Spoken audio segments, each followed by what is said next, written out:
My fiancée, whom I had been with for 7 years, decided to leave me right when my business was struggling, just 6 months before our wedding. It's worth mentioning that I was overweight. She met me when I was overweight, and I remained that way throughout our relationship. However, she never stopped criticizing my weight and constantly compared me to her previous partners, who were in better shape. On the day she left, she brought up how she was never physically attracted to me, and with my business going downhill, she didn't see a future for us. About a month after the breakup, I discovered that she had been cheating on me with one of my regular clients, wealthy for at least a year. For the next 3 to 4 months, I went through an intense period of pain and sadness like I had never felt before. But then anger took over, and along with it, a strong desire for revenge. You see, I'm a hands-on kind of person, and I believe that gaining knowledge is crucial to achieving results. So, I embarked on a mission to educate myself as much as possible about fitness and apply it to transform my own body. To cut a long story short, I became completely obsessed with fitness.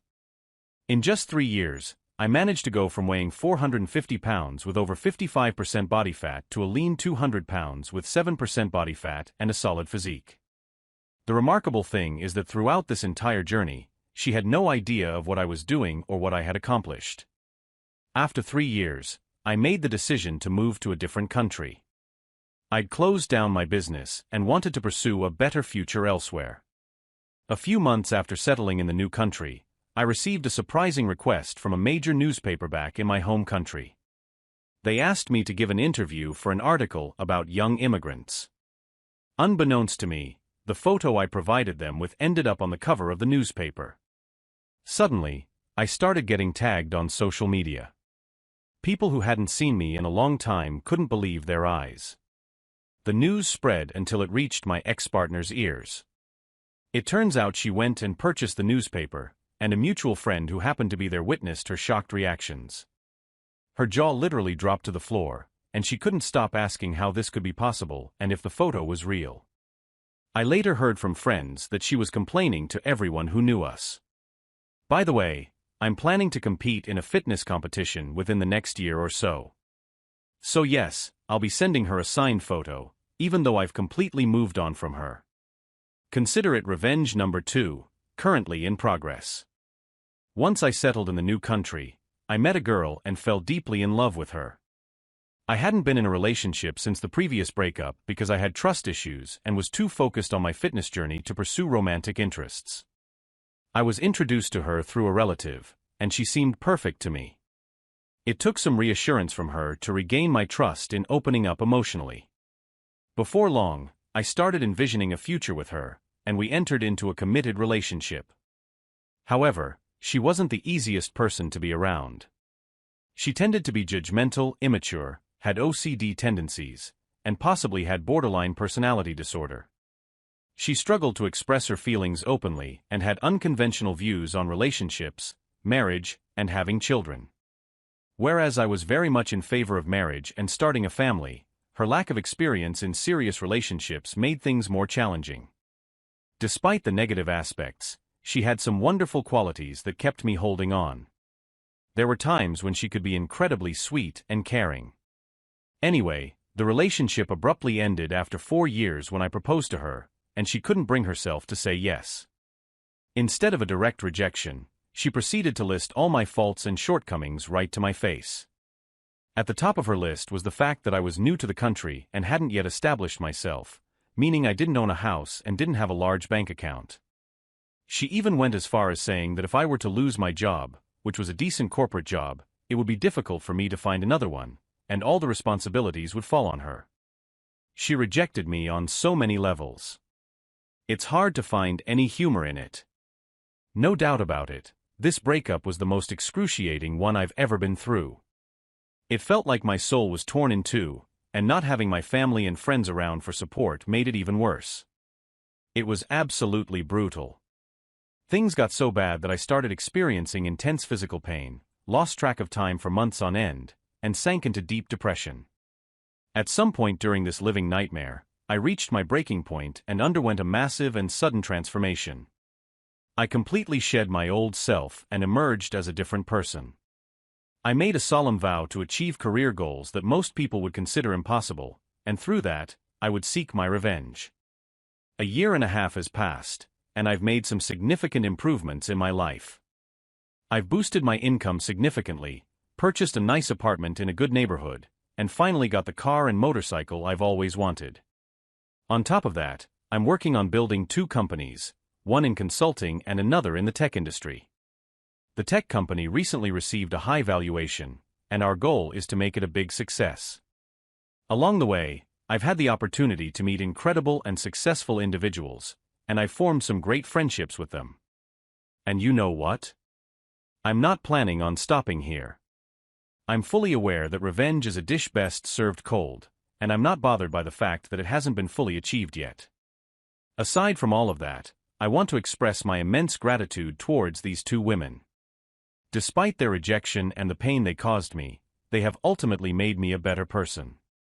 Their actions have motivated me to push myself, explore new possibilities, and exceed my own limitations.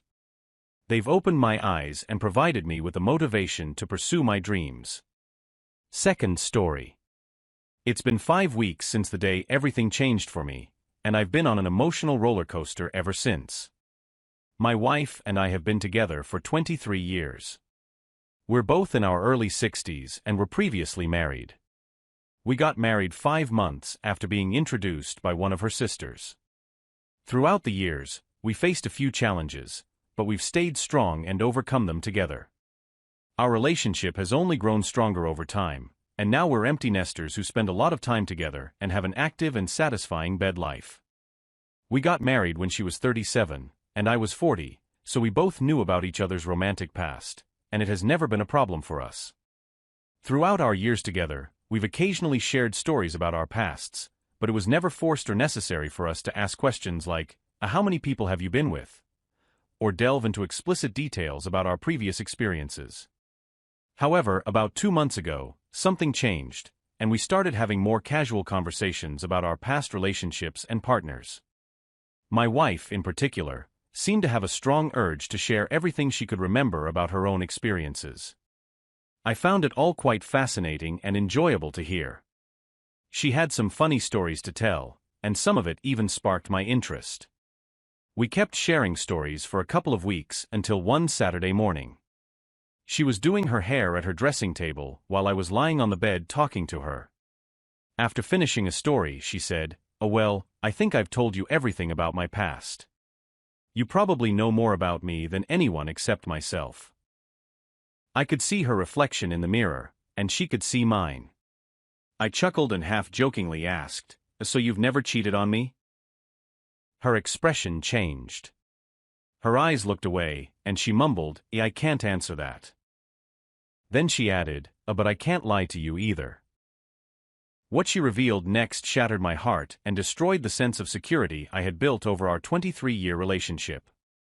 Her story goes like this. A few months after we got married, she had to travel to Florida for a custody hearing with her ex. She felt incredibly nervous and scared because she had to represent herself in court while her ex had hired a powerful attorney. The plan was for her to fly down the day before the hearing, spend the night at a motel, attend the hearing early the next day, and then fly back home in the evening.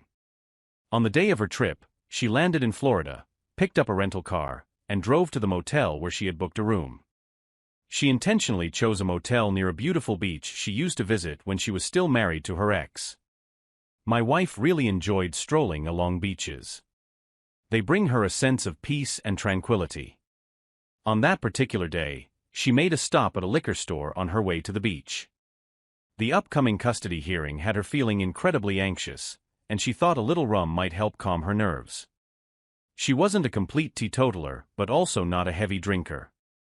She spent a couple of hours walking on the beach, sipping her rum, and at some point, she realized she was feeling quite buzzed.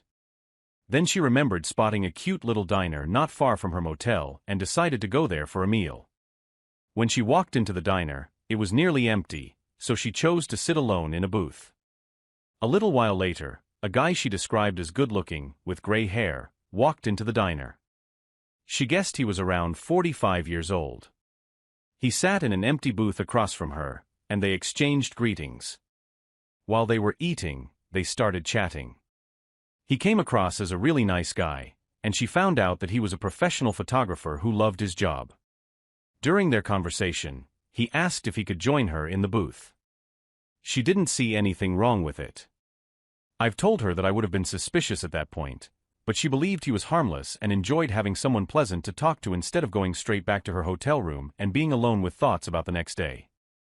I should mention that my wife is naturally trusting and tends to see the best in people rather than assuming the worst. I'll spare most of the details, but she ended up sleeping with him. She recalls that they drank a lot of wine. She's not using that as an excuse, and at some point, he started kissing and touching her. At some point, he suggested they take a shower, possibly to sober up both of them because she vaguely remembers being quite drunk and the shower water feeling cool or cold. Once they reached his bed, she says he was too drunk to fully perform, so he couldn't get it in. Whether that's true or not, or whether she's just sparing me that detail, I'll probably never know. However, she has admitted that he was touching her all over, and she did some BJ to him, so she's probably telling the truth. The images in my mind have been torturous.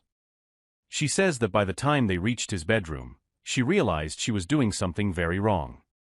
She thought about backing out, but he became quite aggressive, and she realized she didn't really know him at all, so she decided to just give him what he wanted and get it over with. She says he fell asleep soon after and started snoring loudly.